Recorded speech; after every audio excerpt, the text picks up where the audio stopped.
سورة اللهب مكية بسم الله الرحمن الرحیم آیاتها 5 اس میں 5 آیات ہیں. رکوعها 1 اس میں 1 رکوع ہے. بسم اللہ الرحمن الرحیم تبت یدا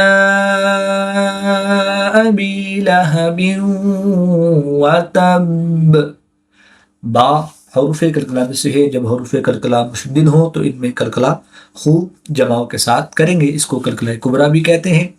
الف مدہ کے بعد حمزہ دوسرے کلمے میں ہے تو یہاں پر مد منفصل ہوگی. 2 سے 3 الف تک کھینچ کر پڑھیں گے. 2 زیر کی تنوین کے بعد واو حروف معلوم میں سے ہے تو یہاں پر ادغام مع الغنہ ہوگا. یہاں پر غنہ کر کے پڑھیں گے. تبت یدا